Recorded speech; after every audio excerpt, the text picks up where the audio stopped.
сайхан суусан элэг нэгтэн монголчуудаа шинжлэх ухаан танин мэдхүйг хил дээрээ төгөөхөр асчлуу миний би Монгол улсын Улаанбаатар хотод сайн сайхныг хүсэн мэдчилж байна. Хамгийн түрүүнд ярих ёстой зүйл бол яа харахгүй OpenAI-ийн шин танилцуулсан GPT-5.3 Codex гэж загвар байгаа. За энэ загварыг 2026 оны 2 дугаар сарын 5-нд албан ёсоор олон нийтэд зарласан бөгөөд энэ зүгээр нэг код бичдэг програм биш. За харин бүхэл бүтэн бие даасан програм хангамжийн хөгжүүлэгч агент болон хуурчээ гэсэн байна. За энэ хүн мэдээний хамгийн сонирхолтой хэсэг нь юу вэ гэвэл OpenAI инженерүүд энэ загварыг өөрийгөө бүтээхэд оролцсон анхны загвар гэж тодорхойлж байгаа юм. Явдал юм байна л да. За тэгэхээр энэ юу гэсэн үг вэ гэвэл энэ GPT-5.3 Codex-ийн ихэнх үеийн хувилбаруудыг инженерүүд өөрсдөө ашиглаад тэгээ загварынхаа сургалтын явцад гарсан алдааг нь өөрөөр нь засуулаад системийг серверт нь байршуулах deployment хийхдээ мөн үр дүнгийн онцлох өөрийнх нь шалгахтаа хүртэл өөрийг нь ашигласан баг. За инженерүүд нь өөрсдөө энэ загвар хөгжүүлэлт явцыг ямар маш их хурцгаж байгааг гайхсан үнэхээр гайхалтай байсан гэж ярьцгаасан байгаамаа. За GPT-5.3 Codex нь өмнөх хувилбараас л даруй 25%-аар хурдан ажилдаг болсон. Асар их давуу тал болж байгаа юм байна. За хэрэглэгчийн зүгээс харахад бол энэ загвар яг л хажууд нь суугаад хамт код хийж байгаа тийм pair программыг гэж нэрлэдэг байдаг. За ийм pair программыг хийж байгаа хамтран ажиллагчиг мэдрэмж төрүүлнэ гэсэн байна. Таныг ямар нэгэн даалгавар өгчхөөр дуусхийг нь хүлээх биш харин ажиллаж явах явцад нь энийг version 2 V2 API ашиглаа хийчихээ л да. Эсвэл над энэ хэсгийг ингээд өөрчлөмөр байна гэдэг.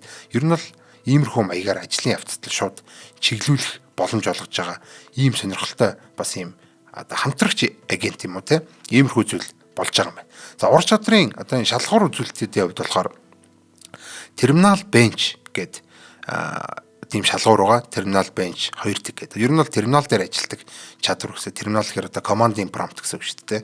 Ингээд хард дэлгэц гаргаад командууд бичээд компьютерыг ажилуулад байдаг. Ер нь хөгжүүлэгчд маань их ашигладаг.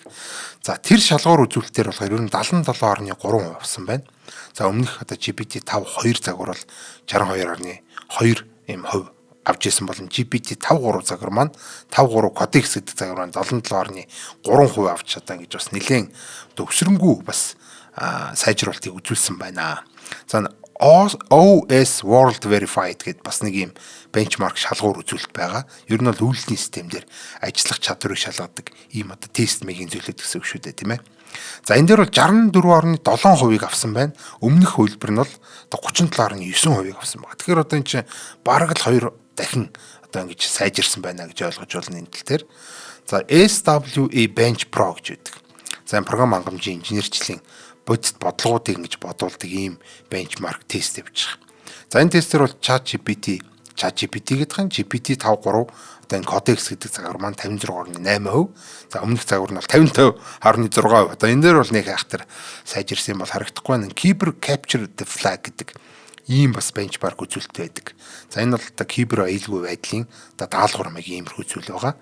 За энэ дээр бол 77.6% ийм үнэлгээ үзүүлсэн байна. Ийм тесттэй бол ингэж давсан байгаа. За өмнөх загвар нь бол 67.7% байсан.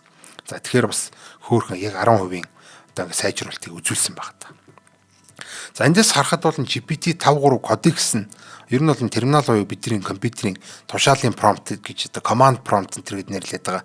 Энэ зүйл дээр ажиллах чадвар нь бол үйлдлийн систем дээрх нарийн төвөгтэй үйлдэлүүдийг хийхдээ асар их тийм сайжирсан, өсрэлт хийсэн харагдаж байна. За мөн энэ загвар нь кибер аюулгүй байдлын тал дээр бол өндөр чадамжтай ер нь маш сайжирсан гэсэн ангилд бол орсон анхны тийм загвар болж байгаа юм байна. OpenAI хувьд.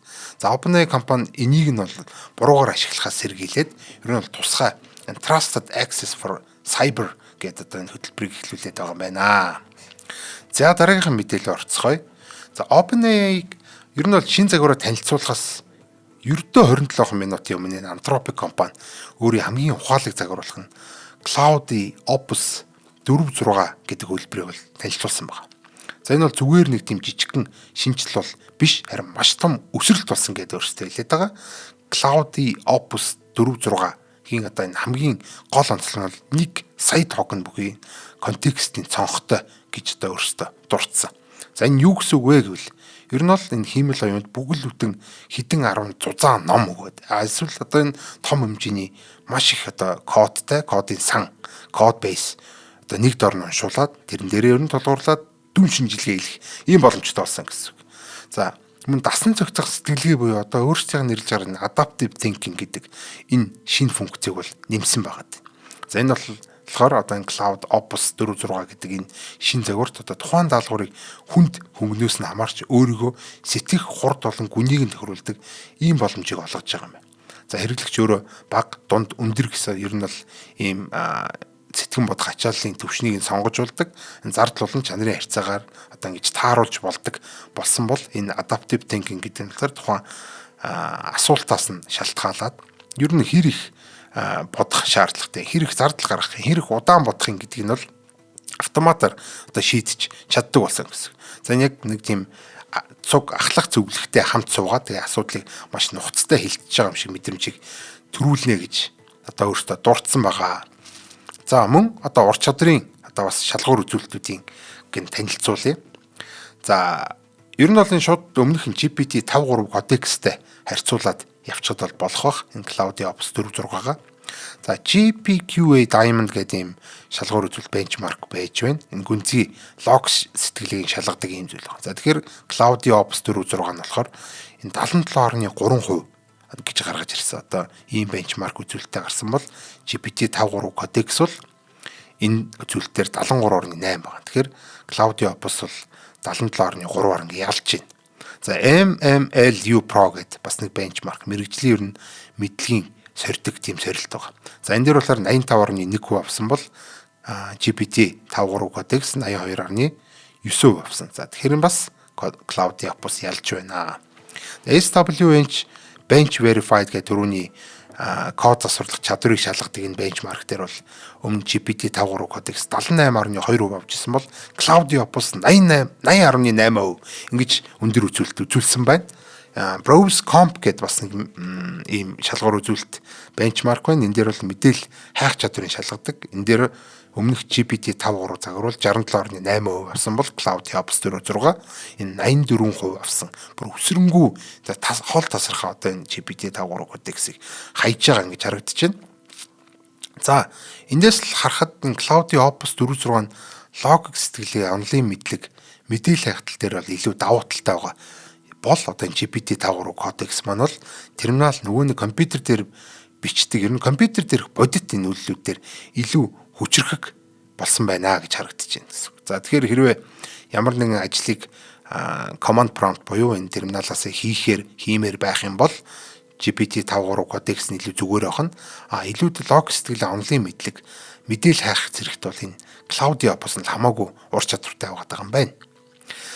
За дараагийн мэдээ технологийн одоо салбарт гарсан бас нэг тийм томоохон мэдээлэл байгаад байна. OpenAI Frontier гэдэг платформынхаа нээлтийг бол хийсэн, зарласан байгаад байгаа.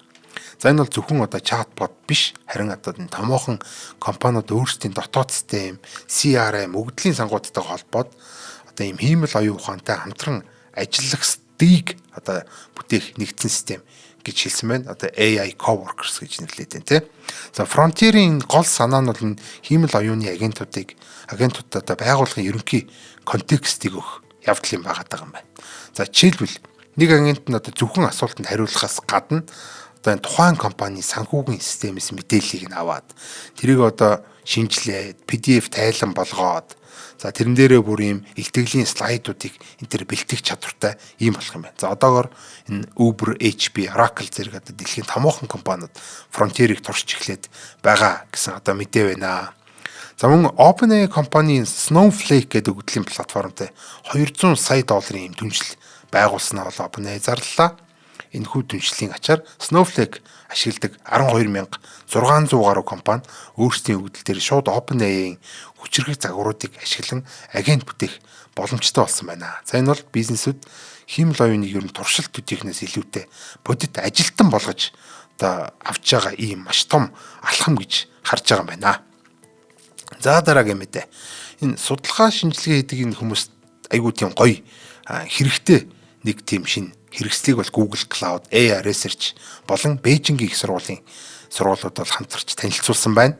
Энэ нэр нь Paper Banana.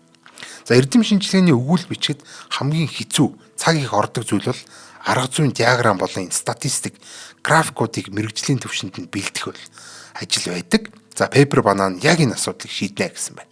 За энэ систем нь хоорондоо хамтарч ажилладаг 5 тусгай агентаас бүрддэг. За эхний агент нь болохоор лавлгаа хайх агент гэдэг. Одоо тухайн өгүүлэлд тохирох зургийн загварыг нь хайна. Дараагийн агент нь төлөвлөгч агент гэдэг. За өгүүллийн текстийг дүрслэлийг нь одоо нарийн тайлбар болгон хөрвүүлдэг. За гурав дахь нь загвар зохион бүтээгч гэдэг юм тийм. За тэр Neural IPS энэ гэсэн дэлхийн шилдэг хурлуудын тийм зургуудын стандарт болсон одоо зөөлөн өнгөтэй дугуй болонтой гэх мэт одоо энэ загварын форматууд нь нийцүүлнэ. Дүрслэх агент нь болохоор дүрслэгч агент гэдэг юм тийм. Энэ болохоор зургийг үүсгэн одоо статистик графикийн хувьд бол шууд зураг үүсгэх биш. Харин Python код бичиж байгаад Matplotlib гэдэг сан байдаг. За тэрэн дээр ашиглаад илүү үнэн зөв тийм өгдөлтэй график зурах ийм боломжийг олгоно. За ингээд эцэст нь хамгийн сүүлчийн агент болох энэ шүүмжлэг агент гэдэг байгаа. За энэ болохоор үүсэн зургийг их тексттэй харьцуулаад ер нь алдааг нь сайжруулж засдаг. Ийм одоо 5 хамтран ажилладаг тусгай агентуудаас бүрдсэн ийм зүйл байгаа. Paper Banana. За шүүмжлэгчд бол ер нь бол Paper Banana-гийн бүтээсэн зургуудыг энгийн бусад хэмэл оюухануудын үүсгэсэн зургуудаас одоо 73% одоо илүү дээр одоо гэж үнэлсэн байгаа. За тэгэхээр хамаагүй энэ бараг 2 дахин их байгаа дээ шүү дээ. За энэ одоо эрдэмт зөвхөн одоо судалгаандаа анхаарах. Харин дүрслэл одоо бэлдэх одоо тэр график зурх ажлыг нь хиймэл оюухан даатах тийм боломжийг бол олгож чаддгаар одоо нэлээд тажгүй харагдаж байна. За өмнө нь бол OpenAI компани болон Prism гэдэг бас ийм paper дээр ажилладаг. Ер нь бол paper-ийн тэр LaTeX гэдэг тэр одоо математикийн томьёо графикуудыг харуулдаг хэл дээр гайхалтай энэ тухайн пейпер зориулсан тухайн одоо эрдэм шинжилгээний ажилд зориулсан зүйлсийг хэмэл оюуханаар автоматжуулах боломжийг олгодог ийм зүйлийг танилцуулсан гэж одоо өмнөх галуу шоу нэвтрүүлгээр ярьсан байна. За тэгэхээр энэ бол 7 хоног болгон дараалаад энэ эрдэм шинжилгээний ажил хийх одоо энэ эрдэм шинжилгээний өгүүлэл бичих пейпер бичих энэ ажлууд дээр одоо хэмэл оюуханууд ямар ч чадвар улам нэмэгдэж байна. Одоо өмнөх нь Prism бол LaTeX-ийг бичээд өгөх юм бол энэ Paper Banana бол энэ график зургуудын зураад өгнө гэсэн иймэрхүү гайхалтай зүйлүүд бол эндээс харагдаж байна. Манай эрдэмтэд манай одоо энэ судлаачид маань бол бас өөрсдийнхөө судалгааг судлахад мөн бүтээхэд маш их тийм төлөвлөж болж байгаа маш сайхан мэдээлэлүүд бол гарч ийн гэж харж байна. За өөр одоо бас сонирхолтой мэдээнүүд бол зөндөө байгаа. За тэднээс нэг жоохон одоо ингээд онцгой мэдээллүүдийг бол ингээд тавчлаад дурдъя гэх юм бол энэ агентуудын хийсэн гайхамшиг гэдэг нэг мэдээлэл байна. За 16 хиймэл оюухантай агентууд хамтраад одоо ерөөсөө 2-7 хоногийн дотор C хэлний хөрвүүлэгчийг буюу одоо C compiler гэж ярьдаг те тэрийг бол их тгээс нь эхлээд бүтээсэн ийм сонирхолтой мэдээлэл явж байна. За энэ систем нь болохоор Linux kernel-ийг одоо амжилттай хөрвүүлж чадсан байгаа. За энэ ажил нийтдээ $20,000 зардал гарсан. Гэхдээ энэ бол тийм том дид үтсийг бол ямар бага зардлаар хийж болохыг бол харуулсан хэрэг болсон байна. Ер нь бол 16 хиймэл оюухантай энэ агентууд хамтарч байгаа л одоо ерөнхийдөө энэ бидний өдийг хүртэл хийж ирсэн энэ C хэлний хөрвүүлэгчийг хийснэ. Одоо байж байгаа Linux-ийн source code буюу одоо их кодыг Linux гэдэг бол одоо ихэнх энэ серверийн компьютер ч юм уу те эсвэл одоо бидний энэ гар утас энэ Android гар утаснууд эсвэл машинуудын FM хөгжим юу гэдэг хэвээр бүхэл ухаантай гэсэн одоо төхөөрөмжүүд дотор байж байдаг ийм нэг одоо ер нь бол цөм үйлний систем маягийн зүйл байж байгаа. Үйлний системийн цөм гэж хэлэх нь одоо илүү зөв баг. За тэрийг бол ингэж компайл чаддаг, хөрвүүлж чаддаг ийм C хэлний хөрвүүлэгч гэдэг бол чинь одоо бүхэл бүтэн дэлхийн хэмжээний бүх одоо девелоперууд одоо бүх open source нэг нээлттэй хийн хөгжүүлэгчдийг нийлүүлсэн юм шиг ийм мундаг хүчин чадал, ийм мундаг одоо хүч хөдөлмөрийг бол тгээс нэхлээд 16 хиймэл оюухан та агентууд бол хамтарч байгаа хийсэн гэр бүр итгэмээргүй. Тэгээ $20,000 төр хийсэн гэдэг бол эн чинь бүр нэр гайхширмар юм мэдээлэл явж байгаа. За нөгөө талаас өөр нэг мэдээлэл нь болохоор эрчим хүчний асуудалтай холбоотой юм байна. Хиймэл оюуны тийм асар хурдтай хөгжлийг дагаад эрчим хүчний хэрэгцээ ер нь огцом нэмэгдэж байгаа юм байна. За жишээлбэл 2026 он гэхэд Ирланд улсын нийт цахилгаан эрчим хүчний 32%-ийг нь дата төв дангаараа хэрэглэх төлөвтэй байгаа нь ер нь бол энэ салбарын хамгийн том гацаа болоод байгаа юм байна. За энэ талаар бол ер нь бол баг мэдээлэл болгон дээр гарч байгаа энэ эрчим хүчний зарцуулалт хиймэл оюуны өгөгдлөөс гадна эрчим хүчийг ингэж маш ихээр үрлэгдэж байгаа, зарлагдж байгаа энэ зүйл бол зөвхөн одоо эдийн засаг газ гадна энэ байгаль экологи төрлийн ач холбогдол одоо муутай одоо юу гэдгийг те үр дагавар маш муу үр дагавруудыг гаргаж байгаа гэдэг мэдээлэл одоо хар сүүл дагуулсан иймэрхүү мэдээлэлүүд л маш гараад байгаа. За тэгэхээр нэг бол хиймэл оюуханы хөгжил ингээд эрчим хүчний асуудлаас болоод зогсно. Үгүй бол өөрөө өөртөөхөө асуудлыг одоо түрүүн хэлсэнчлэн AI хиймэл оюун өөрийнхөө бичээд ийн гэдэг шиг өөрөөрөө ингэж зас сайжруулад илүү хурдан, илүү бага энергиэр, илүү цөөхөн өгдлөөр одоо илүү чанартай сурдаг, илүү чанартай ингэж бүтээгдэхүүн гаргаж ирж чаддаг болох юм бол одоо энэ юу лонхны үзүүгээ мултлаад одоо энэ асуудлуудаас нэгэсэндээ энэ эрчим хүч за дээрэс нь байгаль экологийн асуудлуудаас игнэх цалаад одоо ингээ хүмүүсийн хайртай хиймэл оюухан болох байхаа гэж одоо найдаж байна. Энэ хүрээд энэ 7 хоногийн хиймэл оюун ухааны 50 мэдээ маань дуусч байна. Дараагийн 7 хоногт илүү сонирхолтой мэдээллүүдээрээ эргэн уулзцгаая. Баярлалаа. Баяртай.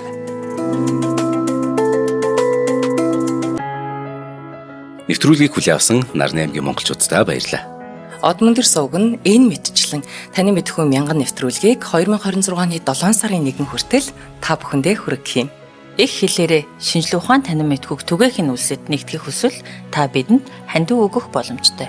Жилдээ ганцхан удаа 100 мянган төгрөгөөр биднийг дэмжснээр шинжлэх ухаан танин мэдхүйг түгээх энэ үйл хэрэг амжилттай үргэлжлэх юм. Одмондөр нэр дээрх Удаагийн банкны дансага 4191 Тэг 4518. Та 100 мянган төгрөгөөр шилжүүлэхдээ гүйлгийн утга дээр нь өөрийн нэр болон утасны дугаараа заавал бичээрэй. 100 мянган төгрөг хандалснаар Одмондөр сувгийн алтан гишүүн болох юм а. Шинжлэх ухаан танин мэдхгүй Монголд ялах болтугай.